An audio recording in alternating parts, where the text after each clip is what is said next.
Should an oil giant responsible for the worst spill in U.S. history play a role in what public school children learn about the environment? Well, if you're in California, there's a good chance they will. BP has helped develop the new environmental curriculum for California's public schools. The curriculum will be taught to over 6 million pupils in some 1,000 districts. BP employees were part of a state-appointed team that crafted the program's guiding principles. Even before the Deepwater Horizon catastrophe, BP had one of the worst safety records of any major oil company operating in the United States. Over the past 5 years, the company paid more than $370 million in fines to avoid prosecution after admitting to breaking environmental and safety laws. In spite of all that, California state officials included BP on the technical team for the soon-to-be-completed environmental education curriculum. Dubbed the Education and the Environment Initiative, the state's curriculum project was launched in 2003 and has so far produced more than 13,000 pages of teaching material about the environment for K-12 science, social studies, and history courses. Lisa Graves is with us now, Executive Director of the Center for Media and Democracy. She's been tracking this story. She's joining us from Madison, Wisconsin. Lisa, talk about the environmental curriculum of California and how BP got involved.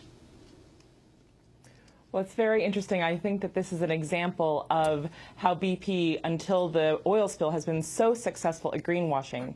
It's actually one of the #1 greenwashing companies from the oil company perspective ever. They managed to turn their Beyond Petroleum logo and their millions of dollars in donations into becoming a, quote, stakeholder, according to the California Department of Education, in educational policy in California.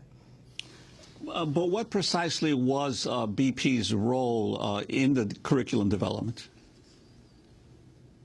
Well, BP had advisors who were appointed to key committees, to a key committee on the technical standards for the curriculum. And so they, in essence, influenced what the scope of the curriculum would be in California. It also seems that their presence influenced BP being reported positively, at least in the high school curriculum on environmental issues, for its donations to the University of California. And so rather than talk about BP's safety record or BP's record, who knows what it's going to say about BP and the oil spill, the textbook appears to talk about BP's donations to universities.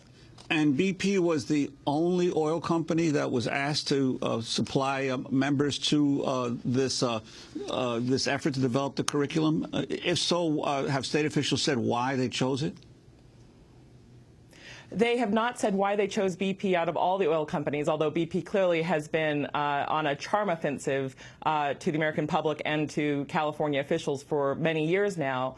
But they are, in fact, the only oil company that was on this committee and on the curriculum. They are one of several industries that were invited by California, and they were considered by the organizers of this effort to be stakeholders in California educational policy, which is really a mystery. Why BP should be considered a stakeholder in educational policy is just surprising and shocking, quite frankly. And has there been any change in attitude toward BP or their involvement since the latest oil spill? Well, there does not appear to have been any change from the state of California. Clearly, people who have learned about Rick Dasog's story in the Sacramento Bee have expressed concerns about BP's involvement and whether BP's involvement results in positive coverage of BP or pulling punches about BP. Those are the concerns that we've raised and others have raised. And you mentioned that there was a favorable mention in the curriculum to BP's donation to the University of California, Berkeley. Could you talk about that donation and the controversy that has arisen around it? Sure. So BP did give millions of dollars to UC Berkeley, and that did result in protests by students and some faculty about what the role of this big energy company was going to be in influencing science at the university. The fact is that in the University of California and many universities across the country, including here in Madison, companies do make donations to help guide and influence research. And certainly many professors of science across the country have been paid by industry in numerous areas that the Center for Media and Democracy has been covering. That's in the area of milk, BGH, a whole host of issues involving Monsanto and other companies. So companies do make donations to universities. They do basically help help fund research. Our view is that it's good to be suspicious about the research that's funded by corporations, because corporations do have an agenda, and certainly BP has an agenda. And what about the nonprofit Alliance for Climate Education, Lisa Graves? Sure. So Alliance for Climate Education is a new entity in the climate education field. It has been reaching out to over 500,000 students in public schools across the country.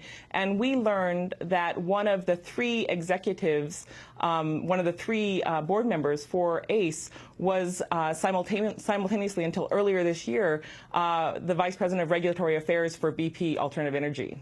So it's a small board for a big organization that's having a big impact reaching out to students across the country. We noted that ACE, in its initial coverage of the BP spill, didn't even mention BP. And they proposed that students engage in really useless activities to address the spill, such as cutting their hair.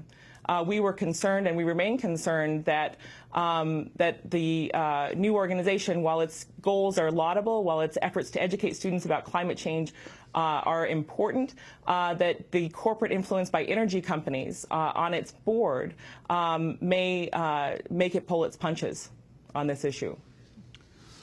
Lisa, you've also raised questions on a related topic, of which obviously BP is very interested in, which was a decision by a judge, Martin Leach Cross Feldman, to prevent the Obama administration from continuing to have a temporary ban on drilling. Could you talk about that and your efforts, your campaign around the involvement of this judge? Sure. This is a case in which Judge Feldman, who has been a longtime investor, speculator in energy and oil drilling, in fact, an investor in Transocean until just recently, he basically ruled that the Obama administration did not have the power, that the president did not have the power to issue a short-term ban on deep-sea drilling in the wake of the worst disaster in U.S. history. Judge Feldman has a plain conflict of interest from our standpoint, and so I called for his impeachment. I think that when judges have investments in the industries that they're ruling on, they have no business ruling on those cases. They should recuse themselves. And Judge Feldman, who's part of a small clique of what I consider to be pretty right-wing judges, thought that he could be fair. I don't think that he can be fair. And unfortunately, a panel of the Fifth Circuit just this last week remanded the case, did not overturn his decision, and the judges involved in that case also have oil investments in their portfolio. Can you also talk about your research into the dispersants, this ongoing story of the chemicals that were used, not completely clear exactly what they were, to break up the oil globules? Sure. The Center for Media and Democracy, through our PR Watch site and our Source Watch site, has been covering the issue of the dispersants. We were very disappointed that the EPA failed to adequately police the use of the dispersants. We think that BP's addition of millions of gallons of these so-called dispersants into the Gulf, along with hundreds of millions of gallons of oil, has increased the toxicity of the Gulf, is going to